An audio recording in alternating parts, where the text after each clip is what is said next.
नमस्कार दोस्तों, क्या आप जानते हैं कि इंफ्रास्ट्रक्चर डेवलपमेंट हमारे देश के लिए कितना ज़रूरी है। आज हम बात करने वाले हैं इंफ्रास्ट्रक्चर डेवलपमेंट के ऊपर। और जैसा कि आपको मालूम है, अगर हम इंफ्रास्ट्रक्चर डेवलपमेंट की बात कर रहे हैं, so we are talking about the backbone of the country. ठीक है, अगर आप देखें तो इंफ्रास्ट्रक्चर हमारे देश का बैकबोन है। और इसमें भी अगर हम रेलवे की बात कर रहे हैं तो वो और भी ज़्यादा महत्वपूर्ण हो जाता है। रोड बहुत ज़्यादा महत्वपूर्ण हो जाते हैं हमारे पास। और इसी की तरह से एविएशंस वेरी इंपॉर्टेंट हो जाता है देश के परिदृश्य से या देश के विकास की दृष्टि से। तो अब हम समझने का प्रयास करते हैं कि जो इंफ्रास्ट्रक्चर होता है इसका मतलब क्या है, क्यों ये डेवलप करना ज़रूरी हो जाता है किसी देश के लिए। देखिए, आप कोई भी गुड्स एंड सर्विसेज प्रोड्यूस करते हैं। गुड्स एंड सर्विसेज आपने किसी देश के अंदर उत्पादित की या प्रोड्यूस की, ठीक है। तो जब इनको आपने प्रोडक्शन किया तो इनका किसी पर्टिकुलर डेस्टिनेशन में रीच आउट देना होगा, यानी कि जब आपने कोई वस्तु एवं सेवा का उत्पादन किया है तो उसको कहीं ना कहीं पहुंचाना होगा। तो पहुंचाने के लिए आपके पास माध्यम क्या हो सकते हैं, या तो आप रेल के माध्यम से किसी वस्तु को एक स्थान से दूसरे स्थान तक ले जा सकते हैं, या दूसरा, या आपके पास कोई रोड है, रोड नेटवर्क से आप इसको पहुंचा सकते हैं, या तीसरा आपके पास एयरवेज है तो उससे ये आप एक देश से दूसरे देश तक साधनों को पहुंचा सकते हैं। तो यानी कि आपके पास या तो रेल है, या दूसरा आपके पास रोड है, ठीक है, और तीसरा आपके पास हवाई वेज है, ठीक है, यानी कि आप हवाई जहाज के माध्यम से ले जा सकते हैं। तो ये कुछ एक महत्वपूर्ण चीज़ें यहाँ पे गुड्स एंड सर्विसेज के लिए आई। इसी तरह से अगर हम इसको ह्यूमंस के पर्पज से देखें या आदमी के पर्पज से देखें, तो अगर हम इसमें ह्यूमन डेवलपमेंट की बात करें तो इन इंफ्रास्ट्रक्चर डेवलपमेंट से ह्यूमन डेवलपमेंट कैसे होगा। तो अब देखिए, जितना भी हमारा ट्रांसपोर्टेशन है, आने जाने का जो हमारा टाइम है, एक तो ये हमारे टाइम को सेव करता है, टाइमली एक्सेसिबल हो जाता है हमारे पास डेस्टिनेशन पर आना जाना ट्रांसपोर्ट की वजह से, ठीक है। यानी कि ये सेविंग द टाइम है, प्लस सेविंग मनी है, ठीक है, टाइम, मनी, ठीक है, ये सब चीज़ें हम बचा पाने में सक्षम हुए, ठीक है। और साथ ही साथ अगर हम इंफ्रास्ट्रक्चर डेवलपमेंट से बात करें कि इसको हम देखें, तो ये तीनों सेक्टर जो हमारे इकोनॉमी के, ठीक है, अगर हम इकोनॉमी को बेसिक से अंडरस्टैंड करें तो हमारे पास इकोनॉमी को हम तीन क्षेत्रों में बांटते हैं, जिसमें कि हम पहला क्षेत्र इसमें प्राइमरी सेक्टर रखते हैं, दूसरा हम इसको सेकेंडरी सेक्टर में अंडरस्टैंड करते हैं, और तीसरा हम इसमें टर्शरी सेक्टर में अंडरस्टैंड करते हैं, ठीक है। तो ये इनको हम जो प्राइमरी सेक्टर, इसको हम एग्रीकल्चर सेक्टर भी कहते हैं, और सेकेंडरी सेक्टर को हम इंडस्ट्रियल सेक्टर के नाम से भी जानते हैं, और टर्शरी सेक्टर को हम सर्विस सेक्टर के नाम से भी जानते हैं। तो ये महत्वपूर्ण चीज़ें हैं किसी भी देश की व्यवस्था को बनाए रखने के लिए, और इन तीनों में आपसी कनेक्टिविटी को बनाए रखने के लिए इंफ्रास्ट्रक्चर का होना बहुत ज़्यादा ज़रूरी है। तो चलिए समझते हैं आज पूरे डिटेल्स के साथ, पूरी गहराई के साथ कि जो इंफ्रास्ट्रक्चर डेवलपमेंट है वो क्या इम्पोर्टेंस भारत के आर्थिक विकास में रखता है। सबसे पहले इंफ्रास्ट्रक्चर की अगर हम बात करें, ठीक है, इंफ्रास्ट्रक्चर, तो इंफ्रास्ट्रक्चर हमारे पास दो तरह से होता है, ठीक है। हम इसको दो भागों में बांटते हैं। पहला, इसको हम फिजिकल इंफ्रास्ट्रक्चर के नाम, फिजिकल इंफ्रास्ट्रक्चर लिख सकते हैं, और दूसरा हम यहाँ पे ह्यूमन या सोशल इंफ्रास्ट्रक्चर भी लिख सकते हैं। ह्यूमन या सोशल इंफ्रास्ट्रक्चर, सोशल इंफ्रास्ट्रक्चर, ठीक है। तो इस तरह से हम इसको अंडरस्टैंड करते हैं।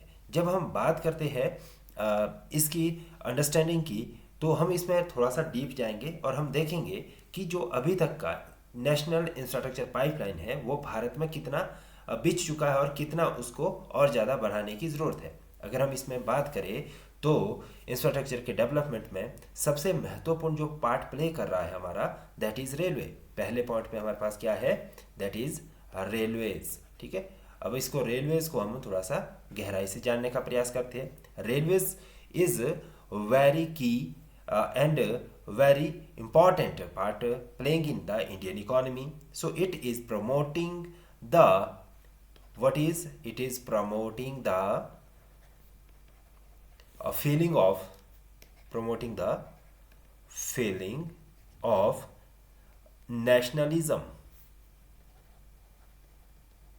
nationalism, and allowed easy movement of people.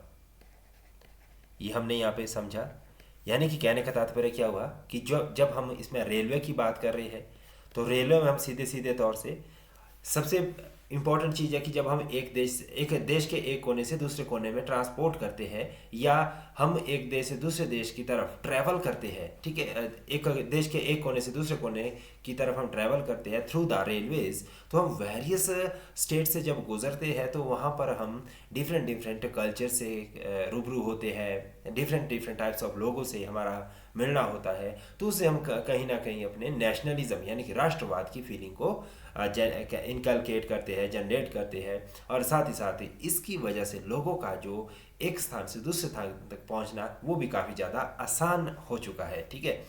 दूसरा इसमें अगर हम देखें तो ये जो रेलवे है it is working as a interconnector of the economy, ठीक है। इसको हम क्या कह सकते हैं, it is the interconnected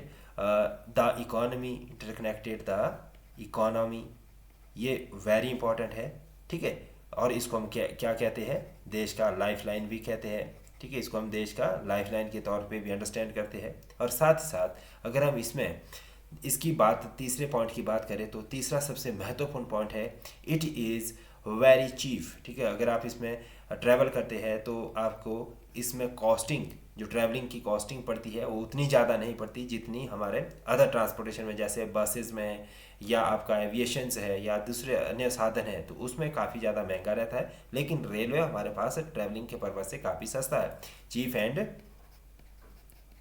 efficient, साथ में कैसा है, efficient mode of transport, right, mode of transport, right. तो यहाँ तक ये चीज़ें क्लियर हो चुकी होगी, आई थिंक सो। उसके बाद नेक्स्ट पॉइंट में अगर देखें तो हमारे पास जो रेलवेज है, ठीक है, वो 3 भागों में बंटा है, ठीक है।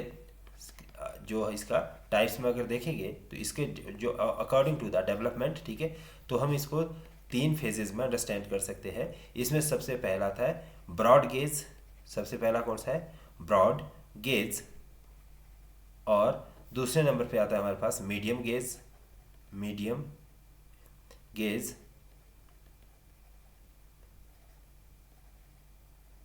एंड थर्ड नंबर पे आता है मीटर गेज, राइट।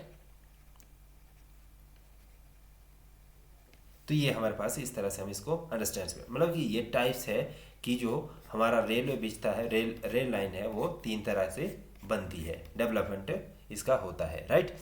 उसके बाद आता है कुछ प्रॉब्लम्स भी तो होगी इस रेलवे में, ठीक है। अगर किसी इंफ्रास्ट्रक्चर को डेवलपमेंट करना है तो उसके डेवलपमेंट में किस तरह की हमें प्रॉब्लम्स फेस करनी पड़ सकती है या किस तरह की प्रॉब्लम हम अभी हाल फिलहाल में फेस कर रहे हैं। सबसे पहली प्रॉब्लम इसमें जो हमें देखने को मिलती है, that is the lack of expansion of the this railway after independence, ठीक है। सबसे पहला क्या है, lack of the expansion of railways after independence. ये पहला पॉइंट आ गया, वेरी इंपॉर्टेंट पॉइंट है कि आज़ादी के बाद जब से हमने अपनी आज़ादी ली है 1947 के बाद, रेलवे का उतना ज़्यादा एक्सपेंशन नहीं हुआ जितना होना चाहिए था, जिस तरह की उम्मीद की जा सकती थी, ठीक है। तो उसका एक्सपेंशन यानी कि इसका विस्तार उस लेवल पे नहीं हो पाया है। दूसरा इसमें कि इसकी जो टेक्नोलॉजिकल अपग्रेडेशन है वो भी काफ़ी कम रही है, ठीक है। दूसरा क्या है इसमें, टेक्नोलॉजिकल अपग्रेडेशंस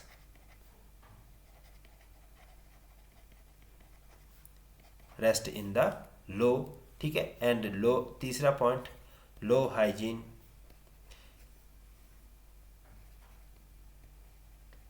देन फोर्थ पे आता है हमारे पास low internal source of earning, लो इसमें आप लिख सकते हैं internal source of earning, right. इसी के साथ साथ हम इसमें अगर एक और चीज़ लिखना चाहें तो इसमें लो इन्वेस्टमेंट, ये भी हमारे इसमें एक महत्वपूर्ण कॉज रहा है, प्रॉब्लम रहा है। तो हमने क्या क्या प्रॉब्लम्स पढ़ी यहाँ पे, हमने प्रॉब्लम्स पढ़ी। पहली प्रॉब्लम हमने यहाँ पे देखी कि देयर इज़ अ प्रॉब्लम, ठीक है, देयर इज़ अ प्रॉब्लम। किसकी प्रॉब्लम है? सबसे बड़ी प्रॉब्लम हमें देखने को मिलती है lack of the expansion of the railways after the independence, ठीक है, आज़ादी के बाद इसका ज़्यादा विस्तार नहीं हो पाया। साथ ही साथ इसमें जो हमारे पास टेक्नोलॉजी यानी कि इसमें प्रौद्योगिकी का यूज़ होना चाहिए था अपग्रेडेशन के लिए, वो भी प्रॉपर नहीं हो पाया, यानी कि हम इसमें टेक्नोलॉजी को इस्तेमाल नहीं कर, इसका मॉडर्नाइजेशन नहीं कर पाए। और साथ ही साथ हाइजीन की प्रॉब्लम रहती है रेलवेज़ में, ठीक है, ये भी एक बिग प्रॉब्लम रहा है, इसको भी ओवरकम किया जा रहा है। समय के साथ बहुत सारी चीज़ें डेवलप हो रही है, बट हाल फिलहाल में प्रॉब्लम्स में इसको गिना जा सकता है। और साथ ही साथ internal sources of earning is very low, and साथ साथ इसमें जो इन्वेस्टमेंट है that is also very low for required mitigations of the problems, right. Then हम नेक्स्ट मूव करते हैं, दैट इज़ कि what kinds of reforms has been taken by the government, किस किस तरह के रिफॉर्म्स सरकार के द्वारा इसमें लिए गए हैं। तो अगर हम इसमें रिफॉर्म्स की बात करें तो first is that is first thing is FDI allowed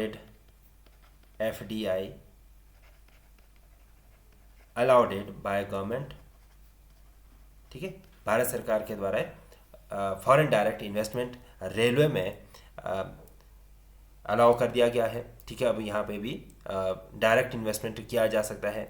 साथ ही साथ इसमें next that is important thing, rail budget, जो हमारा रेलवे का बजट होता था वो पहले क्या सेपरेट बनता था, लेकिन अब क्या rail budget is merged with the union budget, with the union budget. This is very की पॉइंट, है ना। और साथ ही साथ इसके साथ हमारे पास इसमें जो रिफॉर्म्स में आता है दैट इज़ ई टिकेटिंग, ठीक है, ई टिकेटिंग, यानी कि अब आप ऑनलाइन इसके टिकट्स की बुकिंग कर सकते हैं। और साथ ही साथ इसमें राष्ट्रीय रेल सुरक्षा कोष बनाया गया है, राष्ट्रीय रेल सुरक्षा कोष का निर्माण किया गया है, ठीक है, यानी कि by this we are making railway transport easy and safe, ठीक है। आप यहाँ इसको लिख सकते हैं, मेकिंग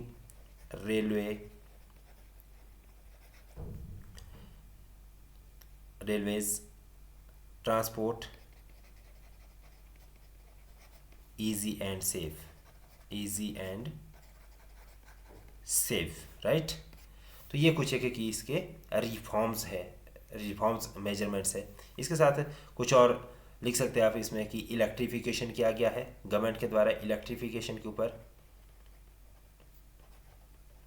वर्क किया गया है, ठीक है, कि रेलवे का प्रॉपर इलेक्ट्रिफिकेशन किया जा सके। एक्सपेंशंस ऑफ नेटवर्क के ऊपर फोकस किया गया है, एक्सपेंशंस ऑफ नेटवर्क्स, ठीक है। तो ये कुछ की मेजर्स है जो कि सरकार के द्वारा अडॉप्ट किए गए हैं, ठीक है। तो उसके बाद हम नेक्स्ट देखेंगे। इसमें मेजरली अब रेलवे के लिए गवर्नमेंट के द्वारा नेशनल रेलवे प्लान्स बनाया गया है, नेशनल रेलवेज प्लान बनाया गया है, जिसमें कि नेशनल लेवल में, ठीक है, इसको किस तरह से एक्सपेंशन देना है, इन्वेस्टमेंट का जो रिसोर्सेज है वो कहाँ से कितना जनरेट करना है, उसके ऊपर प्रॉपर फोकस किया जाएगा। साथ ही साथ अगर आप इसमें नेक्स्ट पॉइंट की तरफ जाएंगे that is national railway authority की एस्टेब्लिशमेंट की गई है, नेशनल रेलवेज अथॉरिटी का एस्टेब्लिशमेंट किया गया है। तो ये इसका प्रायोरिटी सेक्टर था। अब इसके बाद आते हैं कि अगर हम इसको प्राइवेटाइजेशन करते हैं रेलवे का तो क्या हमें कंसर्निंग इशू देखने को मिल सकते हैं। अगर हम यहाँ पे अगर रेलवे को प्राइवेट सेक्टर्स में इन्वॉल्व करा देते हैं, ठीक है, इसमें यानी कि प्राइवेटाइजेशन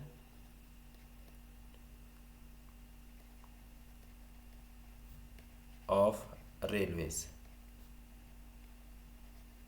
तो क्या हो सकता है, अगर हम रेलवे को प्राइवेट करते हैं तो क्या हो सकता है, कैसी स्थितियाँ देश के सामने आ सकती है, क्या मेजर प्रॉब्लम्स हम देख सकते हैं। तो सबसे पहले चलिए बेनिफिट्स की बात करते हैं।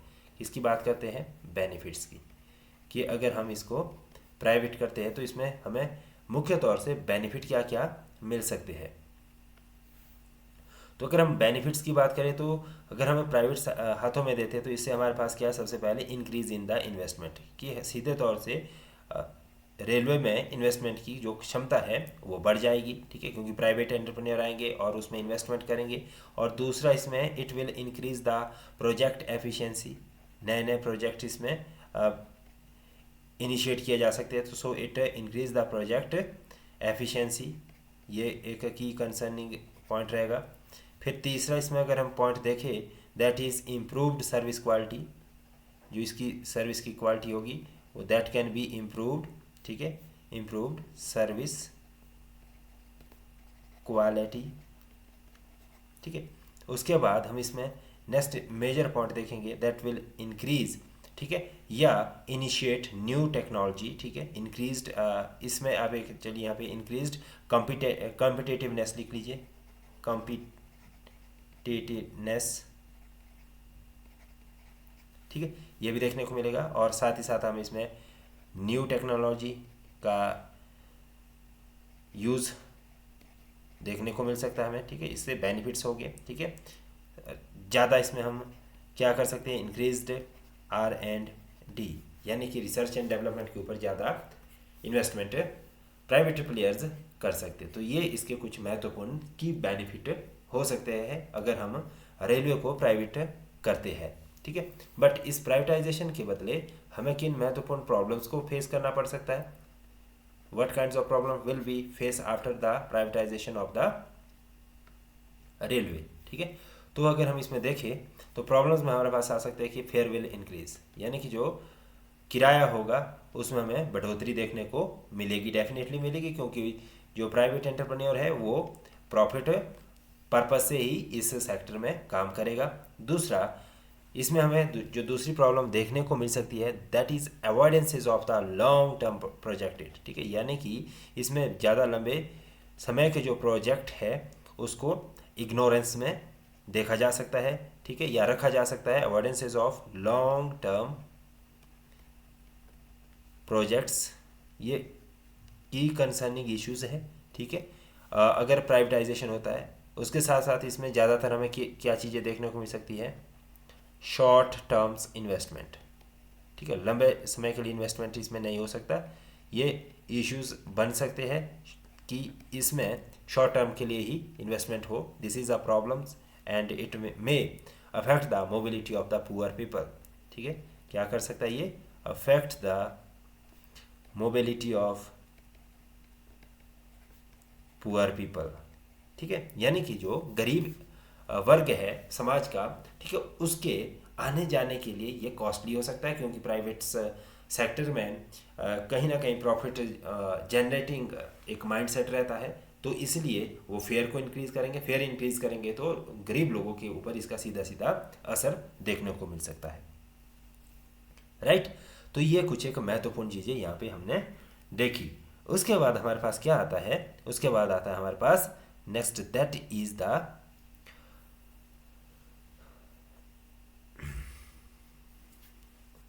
इसके बाद हम इसमें थोड़ा सा एक चीज़ और देखेंगे, दैट इज़ की रोडवेज, ठीक है, कि अब यहाँ के बाद, ठीक है, ये हो गया हमारा, और उसके बाद दैट इज़ रोडवेज। नेक्स्ट जो हमारे पास है इंफ्रास्ट्रक्चर डेवलपमेंट में काम कर रहा है, दैट इज़ रोडवेज। अभी हमने रेलवेज देखा, अब हमारे पास क्या है, रोडवेज। रोडवेज भी बहुत ही इंपॉर्टेंट पार्ट प्ले करता है हमारे इकॉनमी में। तो अगर इसके बेनिफिट्स की बात करें, रोडवेज के बेनिफिट्स की बात करें, तो इसमें हम मुख्य तौर से अगर देखें तो हमारे पास यहाँ पे देखने को सीधे सीधे तौर से आता है कि ये एक तो कन्वीनियंट है, वेरी कन्वीनियंट, ठीक है, वेरी कन्वीनियंट टू ऑल, ठीक है, सभी को इसमें आने जाने में सुविधा है। और दूसरा ये कनेक्टिविटी, लार्ज पार्ट को कनेक्ट करने में सक्षम है, ठीक है, कनेक्टिविटी, जहाँ पर रेलवे भी नहीं है वहाँ पर हम ट्रांसपोर्टेशन रोडवेज से सक्षम हुए करने में, और साथ ही साथ ये cost effective for the short distance, cost effective for the short distance, ठीक है, फॉर द शॉर्ट डिस्टेंस, ठीक है, यानी कि कम दूरी में आने जाने में कॉस्ट मिनिमाइजिंग हमारे पास रोडवेज रहता है, ठीक है। यानी कि अगर हमारे पास रोडवेज है तो कुछ हम हमेशा रेल को नहीं चला सकते, ठीक है, एवरीवेयर छोटे डिस्टेंस में हम रेल को पॉसिबल नहीं बना सकते, तो वहाँ पर हमारे पास रोडवेज हेल्पफुल है। अब इसमें हम टाइप्स ऑफ रोडवेज पढ़ेंगे। What is the types, what are the types of roadways, right. तो इसमें अगर हम टाइप्स की बात करें तो सबसे पहला हमारे पास इसमें देखने को मिलता है that is our NH, that is our NH, जिसको हम क्या कहते हैं, नेशनल हाईवे भी कहते हैं। क्या कहते हैं, नेशनल हाईवे के नाम से जानते हैं, ठीक है। और अगर हम नेशनल हाईवे की बात करें तो ये किसकी देख रेख में आता है, that is the central government, ठीक है, that is central government, right. दूसरा इसके बाद हमारे पास आता है स्टेट हाईवे, ठीक है, और इसको हम क्या लिखते हैं, स्टेट हाईवे, ठीक है। और तीसरा हमारे पास आता है डिस्ट्रिक्ट रोड, डिस्ट्रिक्ट रोड्स, ठीक है, कौन से हैं, डिस्ट्रिक्ट रोड, ये आप ध्यान रखिएगा, ठीक है। ये क्या है, डिस्ट्रिक्ट रोड्स की बात आती है। तो ये दोनों जो प्रोजेक्ट है that falls under the state government, ठीक है, अंडर स्टेट गवर्नमेंट। उसके बाद आता है हमारे पास रूरल रोड नेटवर्क, ठीक है, जो कि लगभग 71.4% है टोटल रोड नेटवर्क का। जो हमारे देश में टोटल रोड नेटवर्क है उसमें से 71% हमारा ग्रामीण रोड में आता है, ठीक है। तो ये यहाँ तक आई थिंक क्लियर हो चुका है। उसके बाद हम नेक्स्ट पॉइंट पे जाएंगे, that is the problem, what is the problem faced by the road network, ठीक है। जो हमारा रोडवेज है उसके द्वारा किन महत्वपूर्ण प्रॉब्लम्स को फेस किया जा रहा है, ठीक है। तो अगर हम इसके प्रॉब्लम्स की बात करें तो हम इसमें प्रॉब्लम्स में किसको देखते हैं, हम इसमें प्रॉब्लम्स में देखते हैं सबसे पहली जो प्रॉब्लम्स हमें रोडवेज में देखने को मिलती है दैट इज़ लो मेंटेनेंस, ठीक है, यानी कि इसकी जो मेंटेनेंस है वो काफ़ी लो हमें देखने को मिलती है, लो मेंटेनेंसेस। दूसरा इसमें पॉइंट आता है लेस इन्वेस्टमेंट, ठीक है, दैट इज़ लेस इन्वेस्टमेंट, ये भी वेरी बिग चैलेंज है, ठीक है, फॉर द बेटर डेवलपमेंट और इम्प्रूव्ड रोड नेटवर्क्स। तीसरा इसमें सेफ्टी मेजर्स उतने ज़्यादा अभी इसमें डेवलप नहीं किए गए हैं, सेफ्टी, ठीक है, safety is the key concerning issue. और उसके बाद हमारे पास इसमें आता है क्वालिटी ऑफ द रोड्स, ठीक है, जो क्वालिटी है रोड की that is not up to the mark, quality of the roads, ठीक है। तो ये साल के कुछ मंथ तक तो ठीक रहता है, ठीक है, बट उसके बाद जैसे ही हमारे पास यहाँ पे weather condition, adverse weather condition हो जाता है, ज़्यादा मानसून हो जाती है या स्नोफॉल हो जाता है हिल एरिया में, तो उस समय रोड काफ़ी ज़्यादा ख़राब हो जाते हैं, जिसको मेंटेन करना फिर काफ़ी कॉस्टली पड़ जाता है गवर्नमेंट के लिए, और उसके लिए इन्वेस्टमेंट की लैकिंग हो जाती है, मेंटेनेंसेज नहीं हो पाता, सेफ्टी मेजर्स फिर वहाँ पे फेलियर की तरफ मिटिगेट होते हुए दिखते हैं।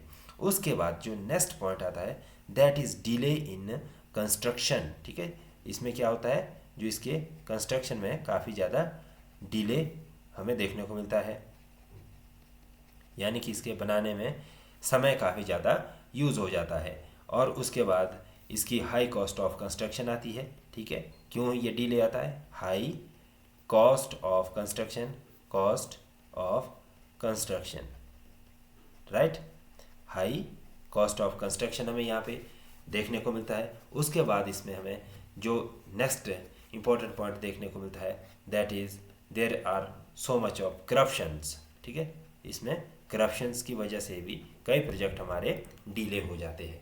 तो ये कुछ की कंसर्निंग प्रॉब्लम्स हमने देखी रोडवेज से कंसर्न होते हुए, ठीक है। तो हमने क्या क्या देखा, हमने इसमें देखा कि इसमें लो इन्वेस्टमेंट एक बिग चैलेंज है कि हमारे पास इतना पैसा नहीं है ताकि हम इसमें एक वर्ल्ड क्लास की मेंटेनेंस करा सके। दूसरा, इन्वेस्टमेंट कम रहता है, ठीक है। कम इन्वेस्टमेंट की वजह से कहीं ना कहीं हमारे सेफ्टी मेजर्स भी फेलियर की तरफ जाते हैं और quality of the road proper नहीं बन पाता है।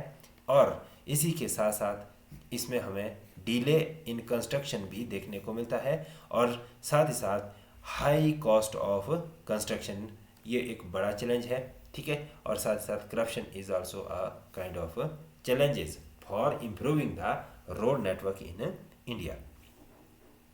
नेक्स्ट हम अगर बात करें गवर्नमेंट इनिशिएटिव्स की, what kinds of initiatives the government is taking to improvise the roadways, ठीक है, रोड नेटवर्क, ठीक है। तो हम इसमें क्या लिखेंगे, गवर्नमेंट इनिशिएटिव्स, गवर्नमेंट इनिशिएटिव्स। तो महत्वपूर्ण गवर्नमेंट इनिशिएटिव्स लिए जा रहे हैं सरकार के द्वारा, ठीक है। तो उसमें कुछ मेजर्स है, तो मेजर्स में हम अगर देखें तो हम इसमें पहला हमें यहाँ पे देखने को मिलता है गति शक्ति, ठीक है। पहला कौन सा है, गति शक्ति, ठीक है। और दूसरा हमें यहाँ पे भारतमाला, भारत माला। तीसरा हमें देखने को मिलता है सेतु भारतम, ठीक है। कौन सा देखने को मिलता है, सेतु भारतम। और फिर आता है नेक्स्ट पे हमारे पास है चार धाम प्रोजेक्ट। नेक्स्ट कौन सा है, Char Dham project. And the next is our, that is national logistic policy, national logistic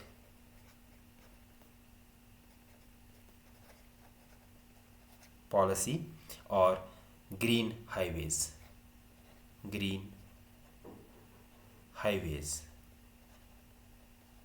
ये कुछ महत्वपूर्ण इनिशिएटिव्स है जो भारत सरकार के द्वारा लिए जा रहे हैं, ठीक है। उसके बाद हम इसमें नेक्स्ट जो इंफ्रास्ट्रक्चर डेवलपमेंट में देखेंगे that is civil aviation, civil aviation, right, civil aviations. अब सिविल एविएशन से हम अगेन बात करेंगे बेनिफिट से ही, ठीक है। किससे बात करेंगे, we are talking with the benefits, right, we are talking with the benefits. What are the benefits we are incalculating, ठीक है। सो पहला है जो सिविल एविएशन से हमें देखने को मिलता है that is very easy to access the places, it is also safer than others, ठीक है। और उसी के साथ साथ टाइम सेविंग, सबसे ज़्यादा इससे टाइम सेविंग होगा क्योंकि जो सफ़र आप कुछ दिनों में या घंटों में कर रहे थे वही सफ़र इसमें कुछ घंटों या मिनटों में तय हो जाता है और ये काफ़ी ज़्यादा फास्ट है। इसकी जो सर्विसेज रहेगी वो कैसी रहेगी, in comparative to other tools is very fast and it is in good services provider, ठीक है। ये काफ़ी ज़्यादा अच्छी सर्विसेज प्रोवाइड करने में हमारे देश में सक्षम रहा है। उसके बाद अगर हम इसमें प्रॉब्लम्स की बात करें, किसकी बात करें, अगर हम इसमें प्रॉब्लम्स की बात करें तो प्रॉब्लम्स के तौर पे हमें क्या क्या देखने को मिलता है, प्रॉब्लम्स के तौर पे हमें देखने को मिलता है पहला कि इट इज़ वेरी एक्सपेंसिव। पहले ही प्रॉब्लम क्या है हमारे पास इसमें, दैट इज़ एक्सपेंसिव, ठीक है। जब एक्सपेंसिव है तो इसमें ज़्यादा लोगों का ट्रांसपोर्टेशन नहीं पॉसिबल हो सकता, नो मास ट्रांसपोर्ट, ठीक है। तो यहाँ पे कम लोगों की इसमें कनेक्टिविटी रहेगी और साथ में इसको आप कह सकते हैं लो कनेक्टिविटी, गॉट माय पॉइंट। साथ ही साथ इसमें भी हमें लो इन्वेस्टमेंट का प्रॉब्लम देखने को मिला है, लो इन्वेस्टमेंट, जितना हमें इन्वेस्टमेंट चाहिए इसको डेवलपमेंट करने के लिए उतना इन्वेस्टमेंट हम इसमें नहीं कर पाए। साथ ही साथ land acquisition problem is also a very big challenge in front of the government, that is land acquisition.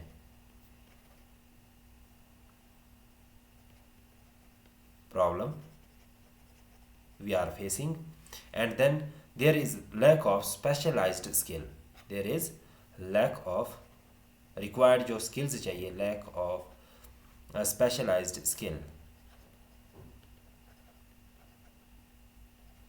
Specialised skills. तो ये कुछ एक इसकी बेसिक प्रॉब्लम्स है। कौन कौन सी प्रॉब्लम्स हमने पढ़ी? सबसे पहले तो ये कैसा है, जो ये ट्रांसपोर्टेशन है, aviations that is little bit expensive and there is no mass transportation. ठीक है, यहाँ पर ज़्यादा पॉपुलेशन इसमें ट्रांसपोर्ट नहीं कर पाती, अफोर्ड नहीं कर पाती इसको, और इसकी जो कनेक्टिविटी है वो कैसी रहेगी, लो बनी रहेगी, और इसमें भी हमें लो इन्वेस्टमेंट की प्रॉब्लम्स देखने को मिली है। फंड यहाँ पे उतना नहीं है जितना रिक्वायर्ड है, और उसके साथ साथ जो एक मेजर प्रॉब्लम है that is land acquisition for the development of platforms and then lack of the specialized skill required to operate the channels, right? So this is the basic parts of the aviations. Then last point is the government schemes. What kinds of government schemes या project has been initiated? Government schemes, right? Government schemes हम यहाँ पे देखेंगे। तो इसमें अगर हम government schemes की बात करते हैं तो हमारे पास यहाँ पे पहली जो स्कीम देखने को मिलती है that is national civil aviation policy. First scheme है that is national civil aviation policy, aviation policy. दूसरी जो हमें देखने को मिलती है दैट इज़ उड़ान। ठीक है, उड़ान, उड़ान का मतलब क्या है, उड़े देश का आम नागरिक। ठीक है, यानी कि अगर इसको लिखे उड़े देश का आम नागरिक।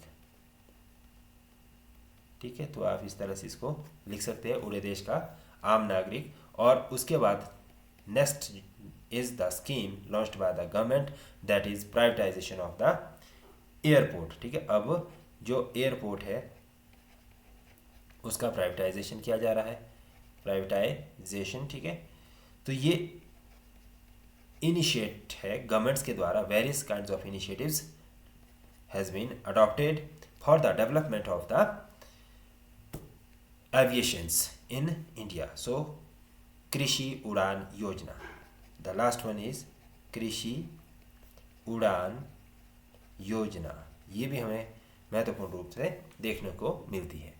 सो ये हमारे पास यहाँ पे मेजरली इंफ्रास्ट्रक्चर डेवलपमेंट के पार्ट्स में आता है। Then last is that port sector, last is port sectors. Port sectors में हमारे पास क्या आता है, सबसे पहले हमारे इसको पोर्ट सेक्टर में अगर देखें तो we are talking about the some basic problems की बात करें तो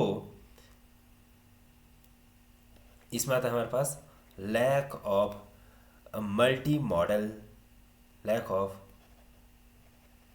multi model form of transport, form of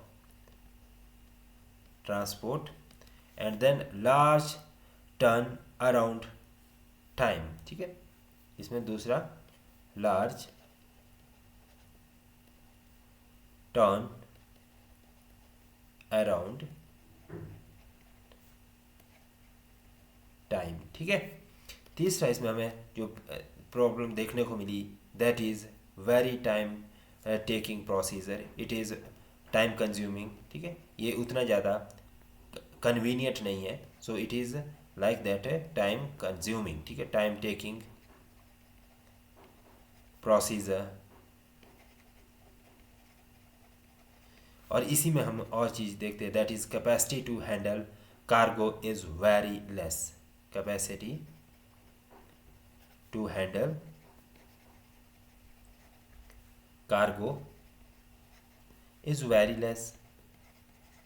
ये कुछ एक चैलेंजेस जो हमने अपने पोर्ट सेक्टर्स में देखे, और इसके लिए गवर्नमेंट किन इनिशिएटिव्स के साथ आई है। गवर्नमेंट्स इनिशिएटिव्स की अगर हम इसमें बात करें तो हम यहाँ पे देख पाते हैं that first is Sagarmala. First हमारे पास कौन सी है, सागरमाला। सेकंड हमारे पास देखने को मिलती है मेजर